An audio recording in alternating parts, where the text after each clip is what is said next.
podcast is part of the Sports Social Podcast Network.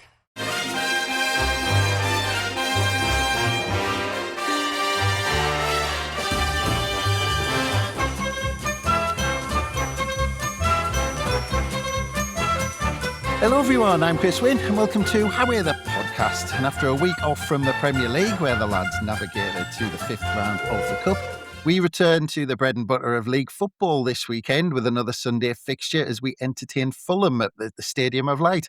And it's easy to forget that we come off the back of losing two successive games in the Premier League for the first time this season.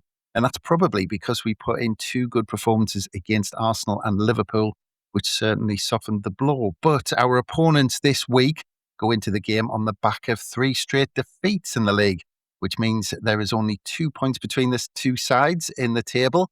And that middle section in the Premier League is looking pretty tight at the moment. So a win this weekend for either side could lead to a decent climb up that table. So ahead of this mid-table clash, we have someone with us to talk all things Fulham. He's based in the US and is the host of the Cottage Talk podcast. We're very glad to have Russ Goldman with us. Hello, Russ. Chris, thank you so much for having me on. I look forward to talking to you about this match, talking about Fulham, and also previewing the upcoming match at the Stadium of Light. Yeah, absolutely. I mean, I mentioned in that, we're on the back of a couple of defeats in the Premier League, but it was Cup weekend last weekend, of course, as I mentioned, and Fulham got past Stoke. But I was talking about this in the lead up to Sunderland's game. It was quite nice to almost turn the focus to something else for a week, wasn't it? I would disagree with that, to be honest with you. Not that I don't like the Cup, and I want Fulham to progress as far as they can in the Cup. I'm all for that. But I got to be honest with you, after the results Fulham have had recently, I wanted them to get back into it because they are, at this point, getting about as healthy as I can remember them being, and I'm looking forward to seeing if they could start turning things around the way that I really think they're going to. So I am actually looking forward to this upcoming match, and I was love the Cup. Don't get me wrong, but I'm looking forward to talking about the Premier League again. Yeah, well, look, we'll come back into Fulham on the pitch and your thoughts there. But like I said, you do host the Cottage Talk podcast, and I was reading kind of some of your previous posts and things like that, and things that you've said previously, and I read that it was the Clint Dempsey factor that apparently got you into supporting Fulham in the first place. So how did that come about? So this goes back a while, but Clint actually played for my local club, the New England Revolution. So Right. at that point, I had attempted, and I mean attempted, to find a Premier League team for myself. And I tried on a few for size, and none of them took. Thankfully, I am not supporting Chelsea. Thankfully, I'm not supporting Manchester United. Because I have to tell you, back when I started getting into it, those were the teams, as you can imagine, that most in America were focused on. It was the big teams until we started getting the coverage that we now have, thankfully, with NBC Sports. Now, every team, you have supporters from all across the United States, from all teams. But back then, it was difficult. And so I tried a couple teams, but it just didn't fit. So Clint decided to go to Fulham, and I thought, you know what, I'm going to try this one on. And it was going to be more of my liking, the style. Basically, it had a lot to do with the fact that he went there, but I'm not going to lie, a factor was Craven Cottage, because it reminded me of here, Fenway Park with the Boston Red Sox. So I felt that connection. But then I've always been one that has liked a team that tries really hard and might not be the best team, but plays together as a team. And that was one of the things that I noticed from Fulham right off the get-go when I started following them. And then, of course, I happened to start to follow Fulham, really get into it, during what we call the Great Escape season, when Fulham were just about to be relegated. If it wasn't for some great matches, won it, believe it or not, at Man City, and then they actually, at the very end of the season, were able to stay up against Portsmouth. That's how far back this goes. And Danny Murphy saved them with a goal against Portsmouth. But that whole journey of going through a relegation battle, that resonated with me. And then, of course, they get to the Premier League. I mean, get to the Premier League. They're in the Premier League. But again, after that, they started to go have some really good seasons, got to the Europa League. That's where I was thinking. And really, it started to just take shape. And then at first, like I said, Clint Dempsey was the vehicle to get me to Fulham, but he's not the reason why it got in my blood. It was the club itself. It was the supporters. It was the whole experience. So Clint, and again, maybe someday I can meet Clint in person and shake his hand because he got me into it, but I've gone way beyond that now. Yeah. Well, you talked about the glory years there. I mean, it's easy to forget way back when, runners-up in the Europa League with Bobby Zamora. Don't get me started on that. Feels like a long time ago now, though, doesn't it? It does. Well, I was going to say that's one thing supporting them, but how did the podcast start? With the Cottage Talk podcast, how did that all get going? Very interesting you say that. So I actually started writing for a website called cottagesconfidential.com, which is a part of SB Nation. And I became the editor of that. And so that's where it all began. And then one day, someone that was a fan of the website contacted me and said, "Hey, listen, would you like to start a podcast about Fulham? Again, would you like to do this?" And I wasn't really for it. He had to talk me into it. His name's Kyle Bond. He actually now is a pretty well-known soccer journalist, as we would say over here, football journalist. And he talked me into it. And Kyle, of all things, he actually got a job because he was a broadcaster in all places, Perth, Australia, calling baseball games in Perth, Australia. I can't make this up. So back in 2011, when we started the podcast, the connection was so bad that it just wasn't working. The time difference and the connection, that me and Kyle, we basically stopped. And then after a few weeks, I said, you know what? I want to try to go out on my own. And I did. And I found some really good people to help me do it with me. Dan Crawford from HammyEnd.com. And next thing I know, he got some of his writers involved, and we kept Cottage Talk going. And it's been just a wonderful experience for me. It's what connects me to the club. It really is. Being able to talk about it.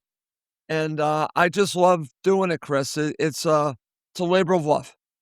Yeah, absolutely. I'll second that. But yeah, the other thing I noticed is you're also a big Patriots fan as well, and it's been almost a couple of weeks since that defeat to Seattle in the Super Bowl. So I assume you're just about over that now. No. The easy answer to that is no. But just to give you a little history of me, my family, we are a Patriots family. I live 10 minutes away from Gillette Stadium where the Patriots play. So it's in my backyard, but it's how my family initially got together. Me and my wife, that was our initial connection was the Patriots. This will tell you how crazy of a Patriots fan we are, Chris. My name of my son is Brady. Okay, I named him after Tom Brady, so that should tell you. So I'm slowly dealing with it, but don't really even want to remotely talk about it. So let's talk about Fulham and Sunderland. Well, just quickly, actually, with your love of the Patriots, actually, do you keep a little eye out for Birmingham results at all with that connection? I absolutely do. In fact, I've been watching a lot of matches because of that. That's a good call. Tom Brady, and again, because I truly believe, I do believe this. I don't think it's going to happen this season, but I believe a sleeping giant someday will be Birmingham City because of the amount that they're investing. I know what his involvement is. I watched their docuseries on it, and I think it has the potential to be, again, a team not only in the Premier League, but that might really do something, partially because of the minority owner who has only wants to win. So, yes, I am following it closely. You're right about that. But I don't care if Tom Brady's in the Premier League with Birmingham City. My allegiance will always be to Fulham, so you never have to worry about that. No, well, just out of interest, just while we're on the topic, because you've got obviously Wrexham with their ownership, and you've got Birmingham with the Tom Brady link, as was said. But I mean, they seem to be getting the focus in the US, and the impression we get over here with the documentaries and all that sort of stuff, we get the impression that they're getting bigger and bigger in the US. I mean, is that the case? And a lot of US fans are getting behind them? It is absolutely the case, and I will tell you, welcome to Wrexham is massive here, and I will give you an example. When Bournemouth came over here a couple of seasons ago, I actually followed the guys from Back of the Net that do a podcast on Bournemouth, and they were playing in LA in the summertime against Wrexham, and they felt the Wrexham experience because there were so many more Wrexham supporters than Bournemouth supporters in Los Angeles. And I will tell you, the following that Wrexham has because of the ownership, the series itself is huge. But the good thing about it is, along with the coverage that we have, which I think is incredible, we have an incredible coverage of English football in general, Premier League especially.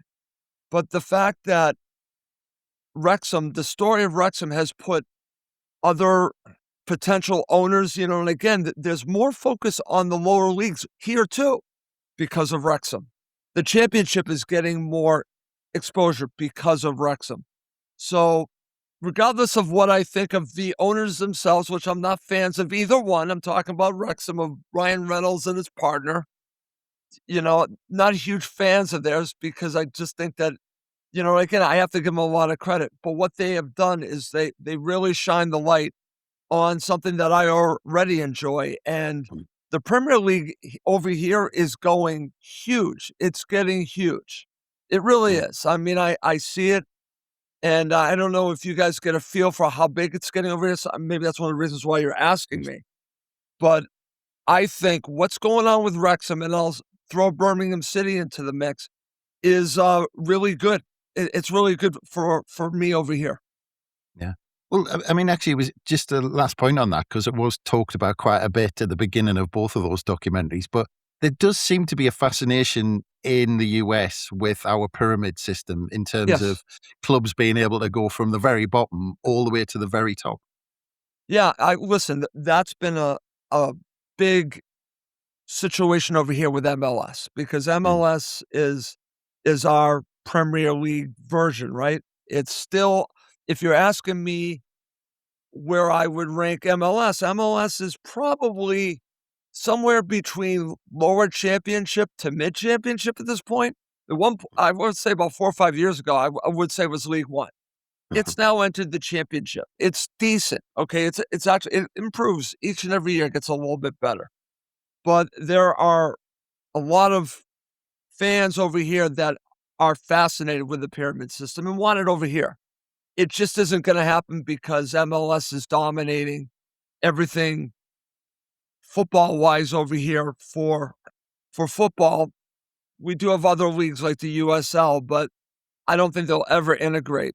The only thing that could possibly happen is you might see a split in MLS where they have an MLS 1 and MLS 2. That's the only thing I could see them doing as a relegation and promotion. But yeah, people love relegation promotion. They really do. And they like following what's going on in the lower leagues. I mean, I love it. I watch a ton of it.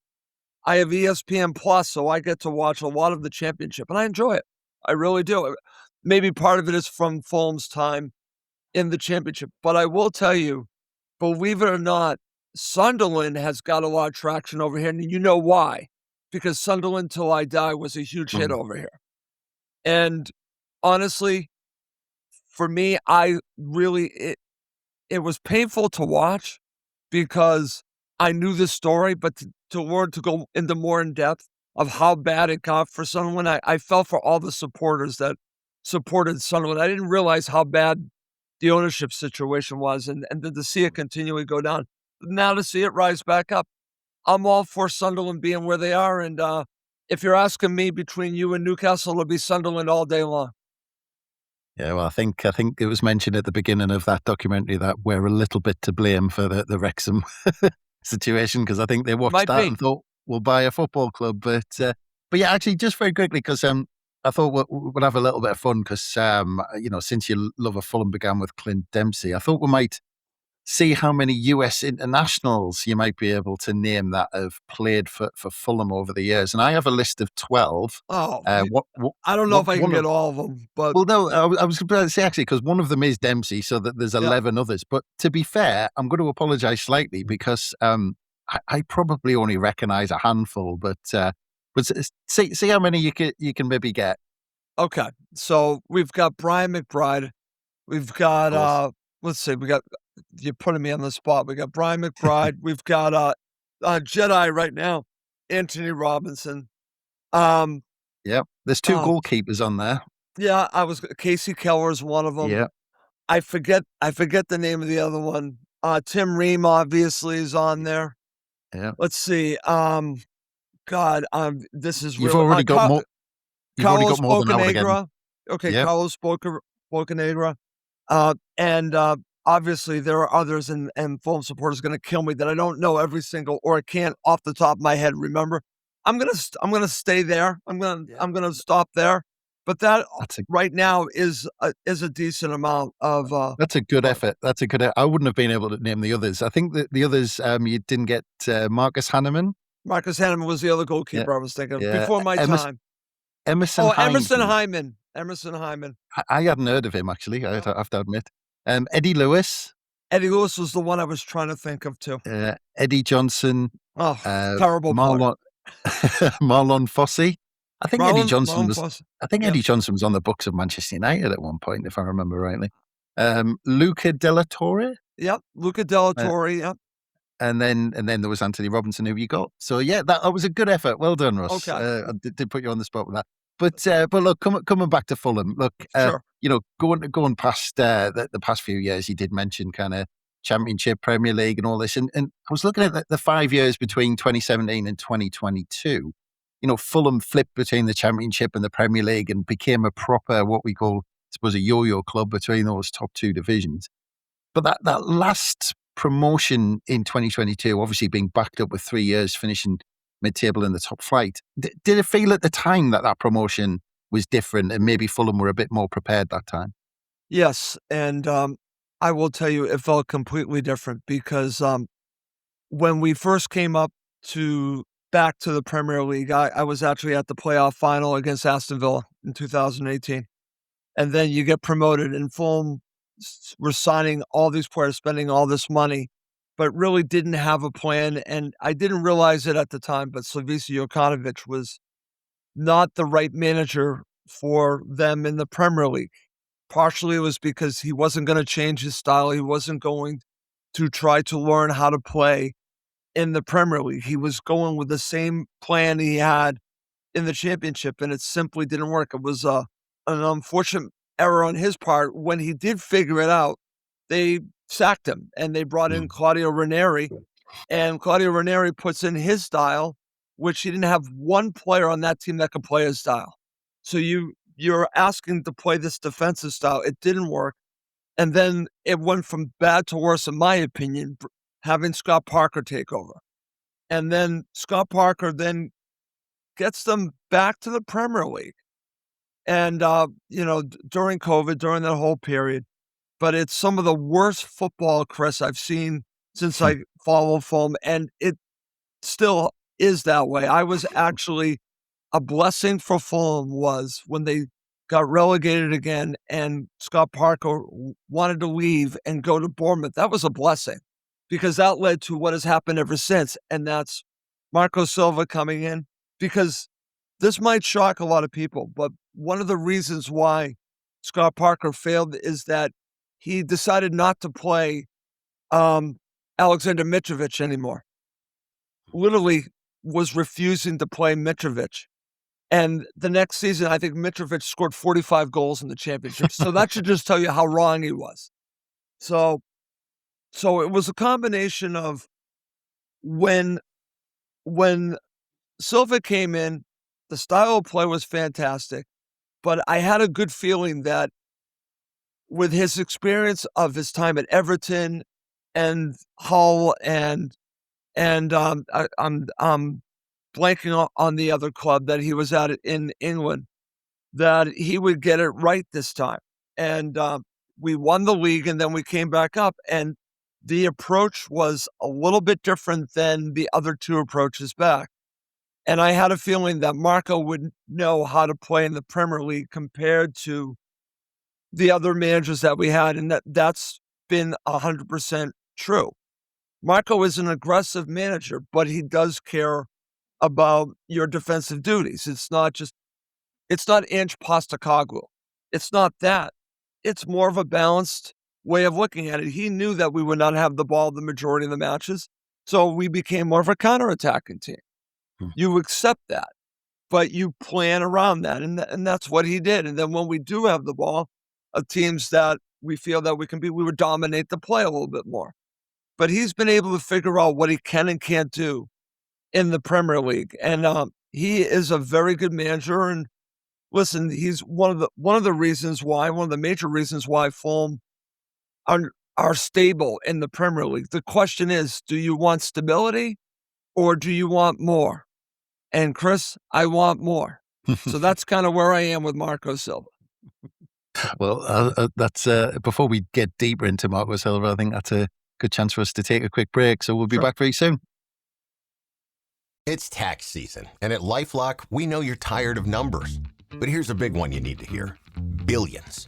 That's the amount of money in refunds the IRS has flagged for possible identity fraud. Now here's another big number. 100 million.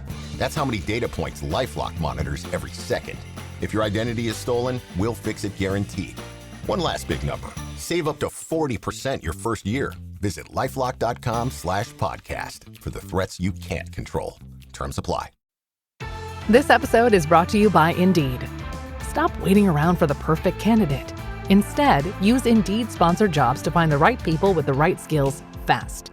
It's a simple way to make sure your listing is the first candidates see.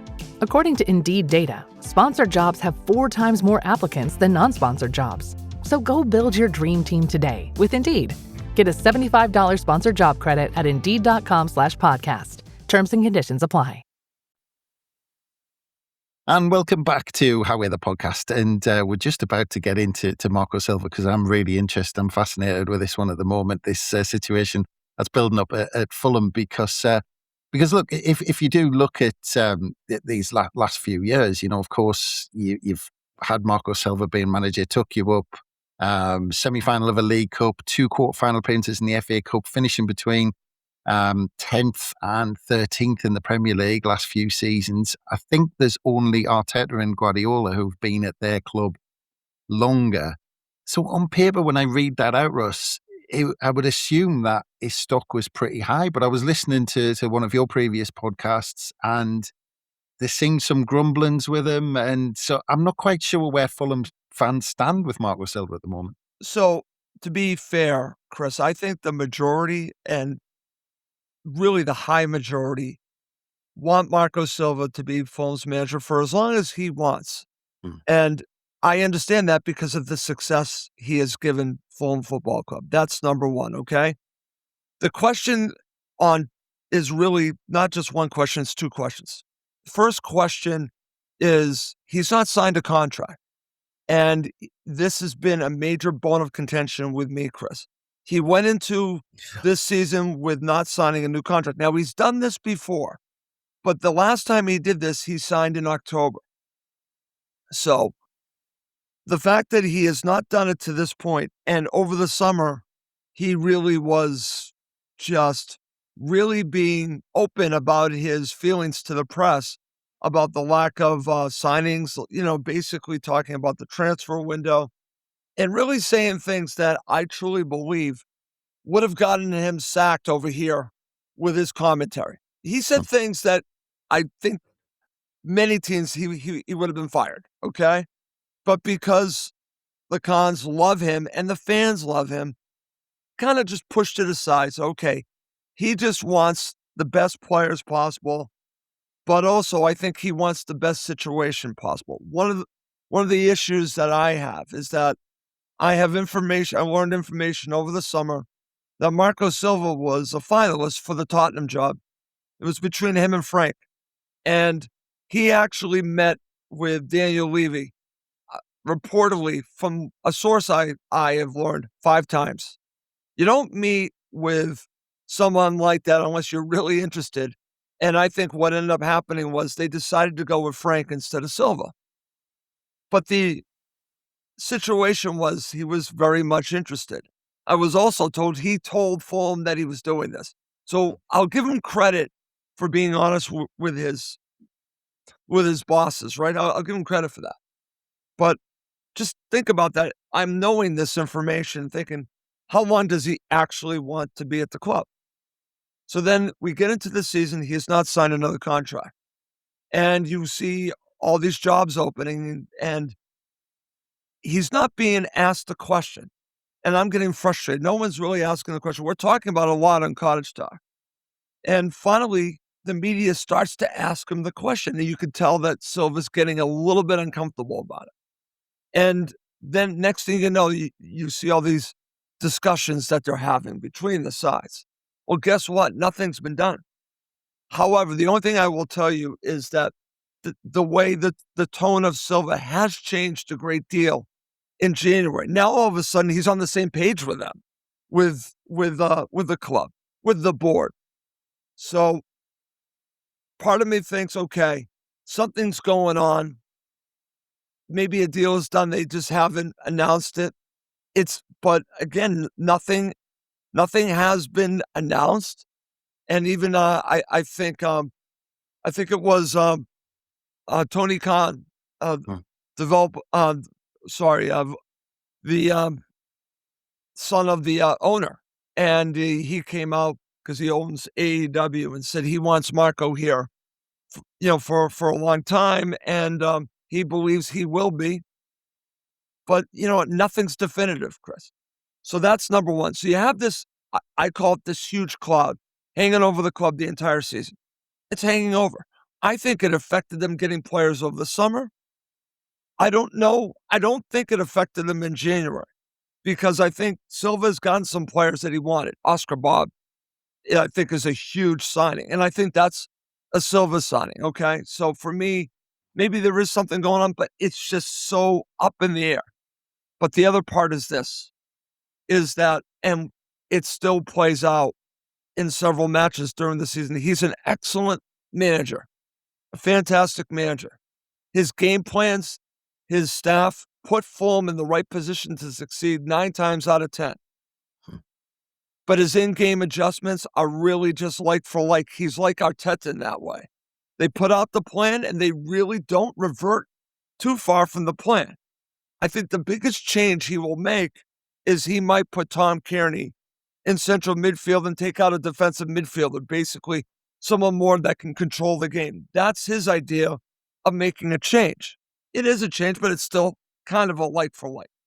So my issue is, has Marco Silva taken Fulham as far as he can? There's a part of me that still feels that way. I look at a recent match against Everton. Fulham should have beaten Everton 3 or 4-0 or 4-1. Because Everton happens to have a very good manager, even though some don't rate David Moyes. I rate him very highly. And honestly, he made some changes in the game and Silva could not change it back. And that happened last season. It's happened this season. When, again, Fulham are actually very good on the road. Sometimes at home, they don't put teams away and they get hit. And they got hit against Everton. That was the one that really stood out because it was a match they should have won. Instead, they lost. And part of it has to do with the fact that the manager will not make real, what I would call in-game adjustments. He just won't. Yeah. It's his system and that's it. And also, another big flaw, and we could talk about this when we talk about the match upcoming, Chris, is on set pieces, defending set pieces, zonal marking. So Fulham have given up a tremendous amount of late goals on corners, zonal marking, and they refuse to change that. That could be a fatal flaw. Interesting. We'll get into that when we get onto the game. But just quickly, one thing I wanted to kind of pull you on that. because I saw that with the vice chairman talking about keeping Marco Silva at the club for a long time and saying he wanted him to stay. That's just happened in the last couple of days. But with that Tottenham link, do you think because they know the fans are so behind Marco Silva and almost that they're boxed into a corner desperately trying to get him, and it's almost like saying he's bigger than the club at the moment, would it not be in their best interest to almost come out and say, well, look, he was ready to leave in the summer. So, almost to kind of allow that to come out, because then it would put them in a better position, a bargaining position, if you like. I can understand that, okay? But the one thing that I will say about the Cons is that they are extremely, except for, I mean, listen, Tony does speak out, okay? And Tony, this is what Tony does. His father is not like that at all. His father keeps it very quiet. So I know that the club struggles sometimes, in my opinion, with Tony talking too much. So I don't think they would take that tact. I know they're not going to play this out in the press. That's not what they're going to do. They're going to keep it. They're going to keep it. They want to keep everything in house. They want to keep it all within the club. And I think part of the fact that some of this is leaked out, God, no, I know that they don't like that. And I know that they are desperate to hold on to him because they've had this good relationship with him. And I think that they, in my opinion, are overlooking some of the things that he said because of it. Like I said, in the summer, I think there are other owners that could have sacked him, not the Cons, because they're invested in him. He brought Fulham to stability. So it's hard to walk away from that and think, well, wait a minute, we've come this far. Let's keep going. But he has to want to be here. And that's a situation.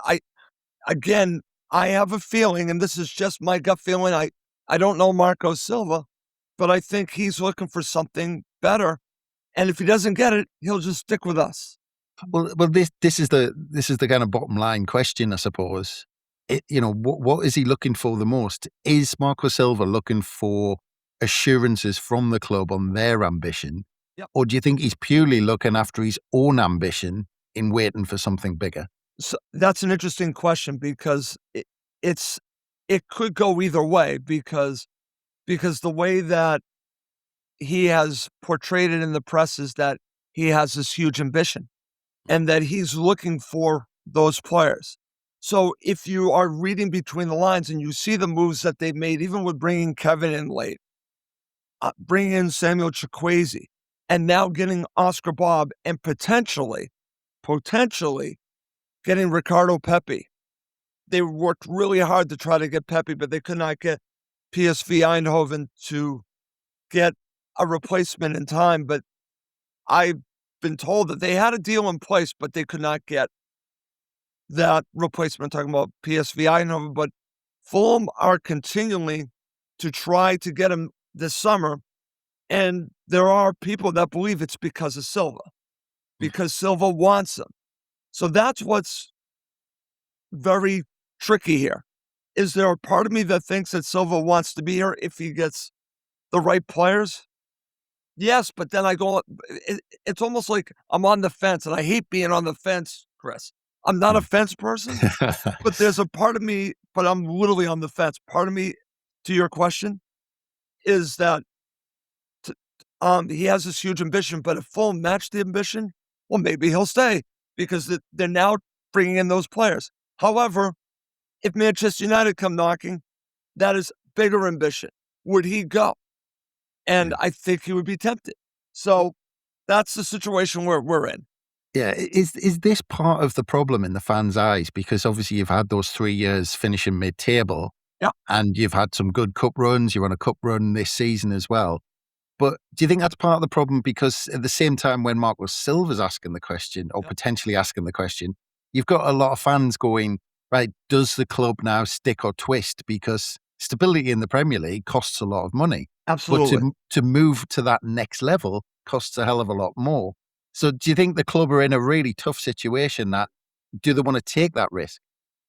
They are in a tough situation. Plus, we're going to have new rules starting next season. And I've been reading about that. And one thing that I've noticed, Chris, is that Fulham have changed the way that they have brought in players, the type of player that they brought in. When Silva first came in, it was really more to do with experienced Premier League players. And you know what that was to do? Stabilize the club. Stabilize and keep Fulham as competitive as possible so they break the yo-yo. They broke that, okay? Now, the bigger, harder part is how do you compete? And I'm going to use Aston Villa as the example. Do you know what frustrates me? I know how big Aston Villa is, right? Fulham beat them in the playoff final I went to. And now they are fighting to be champions, okay? I'm not saying my club can do that. But what I'm saying is you're in London, okay? The problem Fulham will always have is the size of Craven Cottage. We're talking if you push it 29, 30,000, right? They built the Riverside stand, I truly believe, partially to be able to offset some of the costs that they have to bring in more revenue, to make it a 365-day place where they could have different events, and not that it would ever be 365 days. You know what I mean? Yeah. Be able to offer other services that they could feed back into Fulham with all, they're going to have like a boutique hotel and other businesses in there, retail businesses and restaurants. And so I'm thinking that was part of their plan. The problem is, can you do it? Can you compete against teams like this with a 30,000 seat stadium, Craven Cottage? I don't know what the answer is, but I do know that they have shown a different way that they're doing their business. All the players are young that they've recently brought in. We start with Emile Smith-Rowe. You then go to Kevin. Samuel Chukwueze, if they do sign him, he's on loan. If they buy the option, if they get the option, again, 25 years old. But then it gets interesting. Oscar Bob, 22 years old. So what does that tell me? What does Emile Smith-Rowe and Oscar Bob and Kevin all have in common? Resale value. Resale value. They are now changing the way they're doing business. And we can argue if that's a good thing or a bad thing, but I like the fact that they've gotten younger. I don't like flipping all your players like Brighton do it. I just don't like it. But maybe that is the only way for a club of my size to survive. Yeah. Well, I mean, it's part of the figure with Marco Silva because it's getting on a bit into the season. Look, we're coming into late February and it's only 2.5 months or something till the end of the season. Is part of the figure that there's no real obvious names out there. I mean, are Fulham fans already thinking, well, look, if he's not going to sign a contract, who's next? Well, I will tell you one name that I kept hearing over and over again, and he's not available. Liam Rossinier. That was the name I kept hearing because Liam Rossinier is a former Fulham player. Yeah. Then, of course, he goes to the other club in Fulham, as we call Chelsea. So there'll be options for them, and they should have a plan B. In my opinion, Chris, they need to have a plan B. I'm talking about the owners. I just don't think anyone really wants to go down there because the fear is it will all change if he leaves. Yeah. And maybe people will be right. My feeling is I'm very ambitious. I'll say it right now, I'm as ambitious as he is because I'm talking about Marco, because I don't want Fulham to be mid-table mediocrity. I don't want that. To be honest with you, Sunderland got stuck in that rut and then became not just mid-table mediocrity, they became relegation fodder for many years. I want to get as far away from that as possible. So the only way to do that is to have ambition and try to go forward. But the question is, can they? And I don't have the answer for that. I'm hopeful. Yeah. Well, on that topic, we'll look at the season so far because it's definitely been up and down. Fulham lost 8 out of the first 15, but then went on a 6-game unbeaten run. But Fulham have lost 4 out of the last 5. I mean, based on what you've just said there, 12th in the table, which if you look at the finishes of the last few seasons between 10th and 13th, I mean, this is par for Fulham. So how are the fans looking at the season so far? Well, I think the best way I could give you an answer on that is that this weekend at halftime, this is the best way to judge it, right? At halftime of the FA Cup match, Fulham were down 1-0 to Stoke City. And if you went on X, you would see our season is about to end. The FA Cup. So that should tell you how Fulham supporters feel about where they are right now. They just feel that they are a mid-table team, that Europe is out of question. And I'm here to tell you and to tell them, if they watch this, they're wrong, because Europe is not out of the question. We're not far off. The question is, can they do what they have not done since Marco Silva has been manager and have a good second half of the season? What gives me hope, Chris, is the fact that the players that they brought in, these young players we're talking about, are starting to gel, starting to come together, and Fulham are extremely healthy. I don't think we're going to see what I've seen the last 4 or 5 years under Marco. I think they're going to have a strong second half of the season. I think they're going to have a good shot to get into Europe. And I think that they are going to buck the trend, just like they did with being a yo-yo club. I think they're going to get themselves into Europe. In fact, I'm backing them to get to 7th. And I might be out of my mind because I predicted that the last 2 seasons have been wrong. So why not go for the trilogy? I'm going for it again, Chris. Well, that's interesting because, again, I was reading what Marco Silva said after the game, and he sounded quite bullish about Fulham's chances of winning the Cup after that Stoke game. And he almost kind of said that that's now the main focus, which is interesting, actually, considering Fulham are probably one of the bigger clubs at the moment who have never won a major trophy. But you had to bring that up. Well, I just thought I'd throw that out there. But is that a good thing to hear from the manager, that it's going to be the main focus? Because you're talking about having a good second half of the season and potentially finishing 7th. But he's saying, right, we're really going for this Cup. He said that last year too. And he said that the season before. So I'm just going to tell you right now, he has said that several times. So I just think that that's coach speak, if I'm being honest with you. Trust me, he is ambitious.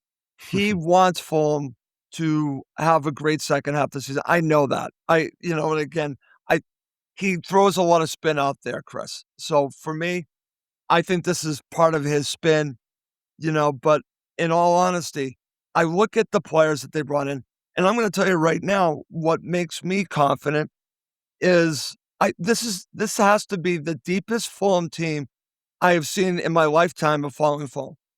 So if they can put it all together, I'm going to end up being right because, like I said, healthy competition all over the pitch right now, all over the pitch. So for me, I'm excited about what's to come. I was disappointed, very much disappointed. The one match that really upset me was the Everton match, because it shouldn't have been. Again, that was their opportunity to prove the doubters wrong and actually prove the doubters right. Well, just on that, because we did mention that they've lost 4 in the last 5, and you've mentioned that Everton one. The other two of those were the 2 Manchester clubs away from home. But the other one was Leeds away, where you lost 1-0. Now, is this run worrying at the moment? No, not at all. And that might surprise you. I'm not worried about this because I know the players that are now getting healthy, and I know the team that he is coming together. So no, because Manchester United, they should have gotten something out of Manchester United. Man City is Yeah. you put that aside, right? Yeah. Leeds United, disappointing. Okay, no question about it. But that was also within this whole thing of the players coming back from AFCON. I'm not trying to make excuses, but there are circumstances because they had gelled so well while 3 main players were at AFCON. They come back and then things are a little bit different. But I have high hopes for the second half of the season because I look at I think a lot of my hopes really come down to how well Emil Smith-Rowe has progressed as a player. He's now become the number 10 over Josh King, who started this. Josh King is going to be a hell of a player. Emil Smith-Rowe has finally looked like he's now worth the money. Kevin is now scoring goals. Kevin is now getting used to the Premier League, getting used to English football. And I think the wild card, I think the player, Chris, that is going to be Fulham's best player since Mitrovic is Oscar Bob. And Oscar Bob could be a player that, again, could be a Fulham legend someday. That's how highly I think of this player. I wanted this player for a couple seasons. I still can't believe they got him. I think he is a player that Man City, I thought he was going to be a mainstay at Man City. I thought he was going to be Kevin De Bruyne. I'm not kidding. So the fact that he's at Fulham is like shocking to me. Yeah, I have to admit, I thought Sunderland might have been looking at him, but I was a bit disappointed when he went there. You should have, man. You should have. Something you said earlier was interesting because you were talking about Fulham being decent away from home, but I was just looking at the away form and they've lost 8 out of 13 so far and won just 3. Those 3 wins were against West Ham, Burnley and Spurs. Right. Only Wolves have got worse home records than those 3. I mean, just looking at it on paper, I mean, I have to ask the question, do Fulham have a problem playing away from home? I don't think so. I think that part of it, and again, listen, they're obviously very, very good at home. But I think away from Craven Cottage, I think suits them in many ways. So when I look, listen, you guys are fantastic at home and you should be favored to win this match. But I like Fulham's chances a great deal. I do. And that, like I said, if you're looking based on the numbers, like you said, on wins and losses and draws, what I'm saying doesn't make sense. But I watch all the matches. And I've watched some of these matches. I've seen how competitive they are away from home. And I look at them now with a pretty much a full-strength squad, except for Sasa Lukic. And I believe Tom Kearney might be back. Hopefully he's back for this match because I think they missed him a little bit. So I look at what they have, and I'm just excited, man. I think it's going to be a great match on Sunday. And I do like my club's chances, even though the record itself would say otherwise. See, that's why we talk to people like yourself, Russ, to get the real truth about these clubs. But yeah, I mean, look, you mentioned set pieces and things like that. But is those are the things? I mean, because if Sunderland have done their homework on Fulham, I mean, how are we going to go about getting 3 points? Get as many corners as you possibly can, as many free kicks as you can. Let Fulham do their zonal marking and score off that. Because what has been so frustrating, Chris, is how many late goals Fulham have given up, and the majority of them are on set pieces. In fact, mostly on corners. And Fulham do all their zonal marking, and it's very frustrating because that's one of the things that frustrates me about Marco Silva, because you asked me, why most Fulham supporters, they love Marco Silva, and I understand that. But I look deeper into it. Why hasn't he fixed the problem that continues to happen? Why does he continue to do the same thing? It's insanity. You know what they say? Insanity is when you keep doing the same thing over and over again and expect a different result. That's Fulham on set pieces. So my co-host, Tony Gold, it drives him bananas watching our set. He'll text me during the match. He goes, "Again, Russ, do you believe again?" And it always happens late too, Chris. So that's what drives us nuts. Well, I think after this, I'll be checking the odds on Dan Ballard getting the opening goal from a corner, I think. That's what I would do it. Yeah. I would do it. Well, just again, looking at that, this run, I mean, like I said, lost 4 in the last 5. Yep. I mean, how big is this game for not only Fulham, but for Marco Silva in terms of getting back on track? And I mean, from a personal point of view, he's probably, wanting to put himself in a better position for the negotiations as well. Exactly. So I actually think it's massive. And the one thing that I'll just share with you, I did a podcast probably about a month ago where we predicted out the matches for January and February, and I said Fulham would come away with 9 points. And the victories were, I got one of the victories. Well, I've gotten one wrong, but I came down with 9 points. And one of the victories was going to be at the Stadium Light against Sunderland. And right now they're sitting on 3 points. So for me to be right, they need to beat. They actually, I'm going to be wrong regardless because the last match is against Sunderland. My co-host predicted 4 points. So if they get a draw here, then he'll be right. But I just listen when I look heading into this match, there's a huge importance here because I keep looking for them to turn the corner. And your team is a very good side, a very well-drilled side, a team that I highly respect. Play hard. It's going to be difficult to beat them. But the one thing that I learned from the first time around is that one thing I know about Marco Silva is that he'll be prepared to play against Sunderland. He was extremely prepared the first time around, which might have surprised, I think, a lot of the Sunderland supporters who I saw the predictions. I saw how Sunderland supporters were feeling about the game at Craven Cottage. And it was a one-sided affair, even though it was 1-0. You got to admit that. So that's also going into my feeling heading into this match is that I know Marco will have us set up, have the right game plan to play against Sunderland. And that's part of the reason why I'm feeling confident. Now, your home record, you've only lost once at home. Who am I to say that this guy from Boston to say we're going to win? But I'm just going based on the track record of what I've seen with Marco Silva. And also, the first time we played, it was actually a very good performance from Fulham Football Club, which surprised many. And I'm expecting another good performance. We'll see if that's good enough. Yeah. Well, last one. I mean, I don't ask for predictions because I think predictions are fairly pointless. But in terms of how the game plays out, I mean, what should Sunderland fans expect? Are Fulham going to, sit on the edge of the box and wait to nick the ball and then catch us on the break? Is that going to be Silva's plan?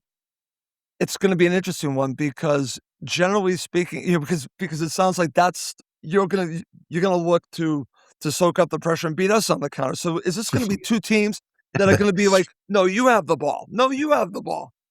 It could quite possibly be that. However, Marco does like to control games too. The question will be, will he want to control the game and try to beat you playing football, or is he going to be more cagey? And I've seen him do both, so that's what's interesting. Like I said, his game plans usually are spot on. I'm not sure which way he's going to go because there's an argument for both, Chris. If you play more cagey against your side, one of us might nick it 1-0, right? The problem with that is our defending set pieces scares the hell out of me. Okay, that's number one.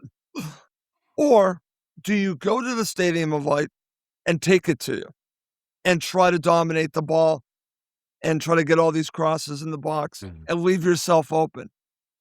That's up to him, and it's a tough call. So to answer your question, I've seen him do both, so I'm not sure what the answer is. Yeah, I mean, my gut feeling says it's gonna be one of these ugly matches, and it's just gonna be, no, you have the ball. No, you have the ball. Yeah, it's gonna be an interesting afternoon, but yeah, see how the two sides line up. I'm still going for a Ballard last 10 minutes off a corner, something like that. Okay, well, from everything you've said, that's what I'm going to base it on. I wouldn't blame you. But I will tell you this: if you're going to go there, I'm going to predict one goal scorer. Okay, I'm going to go there. I'm going to say Kevin's going to score another worldie against you guys. I'll just say that. Interesting. Should be an interesting Sunday afternoon. Yeah. But anyway, other than the results, I hope you have an absolutely fantastic weekend, Russ. And it just leaves me to say thank you very much for your time. It's been an absolute pleasure. I've enjoyed it, Chris. Thank you for having me on. Brilliant. Good stuff. And thanks again, everyone, for listening. Don't forget, we'll have even more build up to the game on the Roker Report website, and we'll have a pod dropping every single day as usual, including match day before kick-off with a preview and after the final whistle. I think Gav's going to be recording straight in the pub with his first pint. So we'll have every base covered. So look out for all of that. But from us, it's bye for now.